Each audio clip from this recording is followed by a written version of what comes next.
پاکستان کی معیشت کی تباہی تاریخ کے آئینے میں ہم بھی کیا لوگ ہیں۔ اپنی انڈسٹری اپنے ہاتھوں سے تباہ کر کے اب ہم دنیا کی منتیں کر رہے ہیں کہ یہاں انڈسٹری لگائیں۔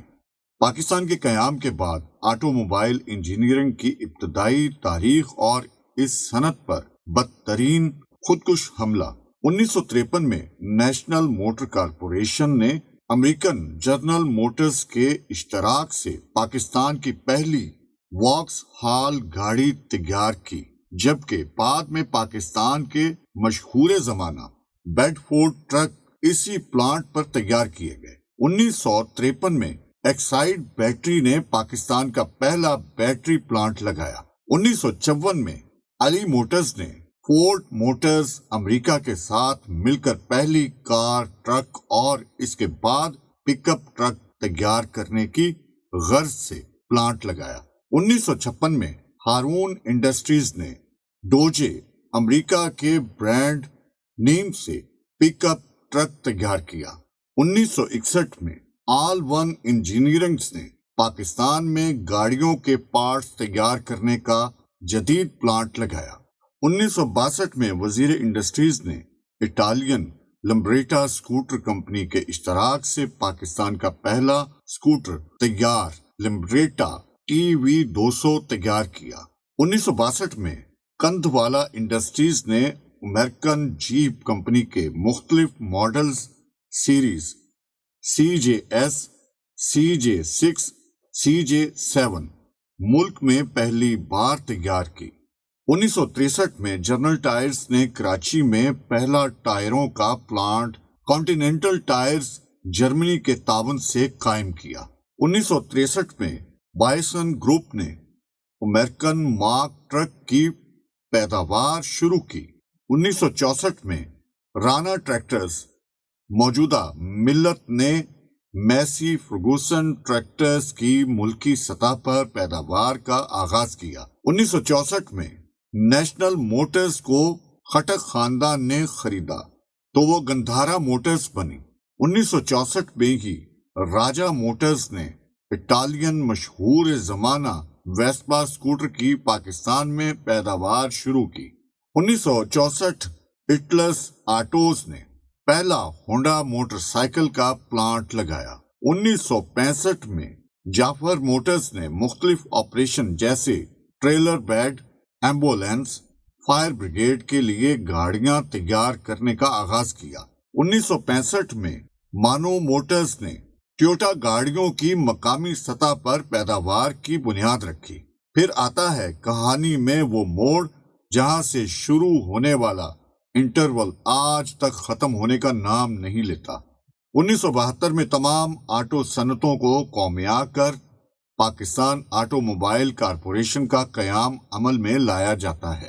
علی موٹرز کو عوامی موٹرز، وزیر اعلیٰ انجینئرنگ کو سندھ انجینئرنگ، ہارون انڈسٹریز کو پبلک موٹرز، گندھارا موٹرز کو نیشنل موٹرز، کندھوالا موٹرز کو نیا دور موٹرز، ہائسن کو مارک ٹرک، جعفر موٹرز کو ٹریلر ڈیولپمنٹ کارپوریشن کا نام دیا جاتا ہے، جبکہ رانا ٹریکٹرز کو ملت ٹریکٹرز کا نام دے کر پاکستان ٹریکٹرز کارپوریشن کا ادارہ قائم کیا گیا۔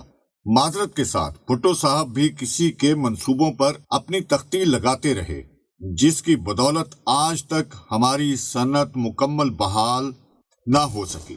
اگر یہ تمام ادارے اپنے اصل مالکان کے پاس ہوتے تو آج پاکستان کے اپنے برانڈ لانچ ہو چکے ہوتے۔ آج ہمارے ملک کی بنی گاڑیاں، موٹر سائیکلیں، ٹریکٹر اور ٹرک دوسرے ممالک کی سڑکوں پر نظر آ رہے ہوتے، بالکل ایسے جیسے ٹاٹا اور مہندرا کی مصنوعات عرب دنیا اور افریقہ میں نظر آ رہی ہیں۔ آج ان قومیائی گئی صنعتوں میں سے صرف 3 ٹوٹی پھوٹی حالت میں کسی نہ کسی طرح زندہ ہیں، باقی سب کا وقت کے ساتھ انتقال ہو گیا۔ 60 کی دہائی تک پاکستان میں انڈسٹری فروغ پا رہی تھی۔ اصفہانی، آدم جی، سیگل، جعفر برادرز، رنگون والا، افریقہ والا برادرز جیسے ناموں نے پاکستان کو انڈسٹریلائزیشن کے راستے پر ڈال دیا تھا اور دنیا پاکستان کو انڈسٹریل پیراڈائز کہا کرتی تھی۔ ماہرین کا کہنا تھا کہ ترقی کی رفتار یہی رہی تو پاکستان ایشیا کا ٹائیگر بن جائے گا۔ یہاں فیکٹریاں، ملیں اور کارخانے لگ رہے تھے، بجائے ان کاروباری خاندانوں کے مشکور ہونے کے کہ وہ معاشی سرگرمیوں کو زندہ رکھے ہوئے تھے۔ ہمارے ہاں سرمایہ دار کو ہمیشہ دشمن سمجھا گیا۔ رہی سہی کسر بھٹو کے سوشلزم کے خواب نے پوری کر لی۔ ہمارے ہاں نظمیں پڑھی جانے لگیں، چھینو ملیں لٹیروں سے۔ چنانچہ ایک دن بھٹو صاحب نے نیشنلائزیشن کے ذریعے یہ سب کچھ چھین لیا۔ لوگ رات کو سوئے تو بڑے وسیع کاروبار کے مالک تھے، صبح جاگے تو سب کچھ ان سے چھینا جا چکا تھا۔ بھٹو نے 31 صنعتی یونٹ، 13 بینک، 14 انشورنس کمپنیاں، 10 اسپننگ کمپنیاں اور 2 کمپنیوں سمیت بہت کچھ نیشنلائز کر لیا۔ Steel Mills Corporation of Pakistan, Karachi Electric, Gandhara Industries, National Refineries Pakistan, Fertiliser Industries, Indus Chemicals and Industries, Ittefaq Foundry, Pakistan Steel سمیت Habib Bank, United Bank, Muslim Commercial Bank, Pakistan Bank, Bank of Bahawalpur, Lahore Commercial Bank, Commerce Bank, Adamjee Insurance, Habib Insurance, New Jubilee, Pakistan Spinning, Gulf Steel Spinning, Central Iron and Steel سمیت کتنے ہی اداروں کو ایک حکم کے ذریعے ان کے جائز مالکان سے چھین لیا گیا۔ مزدوروں اور ورکرز کو خوش کرنے کے لیے سوشلزم کے نام پر یہ واردات اس بےہودہ طریقے سے کی گئی کہ شروع میں کہا گیا کہ حکومت ان صنعتوں کا صرف انتظام سنبھال رہی ہے، جبکہ ملکیت اصل مالکان کی ہے اور رہے گی۔ پھر کہا گیا ان صنعتوں کی مالک بھی حکومت ہوگی۔ پہلے کہا گیا کسی کو کوئی زر تلافی نہیں ملے گا، پھر کہا گیا دیا جائے گا، کبھی کہا گیا مارکیٹ ریٹ پر دیا جائے گا، پھر کہا گیا ریٹ کا تعین حکومت کرے گی۔ یوں سمجھیے ایک تماشا لگا دیا گیا۔ مزدور اور مالکان کے درمیان معاملات خراب تھے، یہاں دولت کا ارتکاز ہو رہا تھا، تو اس معاملے کو اچھے طریقے سے بیٹھ کر حل کیا جا سکتا تھا۔ مزدوروں کی فلاح کے لیے کچھ قوانین بنائے جا سکتے تھے، لیکن بھٹو دلیپ کمار بننا چاہتے تھے۔ وہ مزدوروں اور کارکنوں کو یہ تاثر دینا چاہتے تھے کہ سرمایہ داروں کے خلاف انہوں نے انقلاب برپا کر دیا ہے۔ یہ تاثر قائم کرتے کرتے انہوں نے پاکستانی معیشت کو برباد کر دیا۔ عمران خان کے مشیر رزاق داؤد کے دادا سیٹھ احمد داؤد کو جیل میں ڈال کر ان کا نام ECL میں ڈال دیا گیا۔ بعد ازاں مایوس ہو کر امریکہ چلے گئے اور وہاں تیل نکالنے کی کمپنی بنا لی۔ اس کمپنی نے امریکہ میں تیل کے 6 کنویں کھودے اور کامیابی کی شرح 100% رہی۔ آج ہمارا یہ حال ہے کہ ہم تیل کی تلاش کی کھدائی کے لیے غیر ملکی کمپنیوں کے محتاج ہیں۔ صادق داؤد نے بھی ملک چھوڑ دیا، وہ کینیڈا شفٹ ہو گئے۔ MA رنگون والا ایک بہت بڑا کاروباری نام تھا۔ وہ رنگون سے بامبے آئے اور قیام پاکستان کے وقت سارا کاروبار لے کر پاکستان آ گئے۔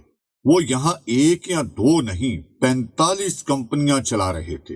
انہوں نے بھی مایوس اور پریشانی میں ملک چھوڑ دیا، وہ ملائیشیا چلے گئے۔ بٹالہ انجینئرنگ کمپنی والے CM لطیف بھی بھارت سے پاکستان آ چکے تھے اور بادامی باغ لاہور میں انہوں نے پاکستان کا سب سے بڑا انجینئرنگ کمپلیکس قائم کیا تھا جو ٹویوٹا کے اشتراک سے کام کر رہا تھا۔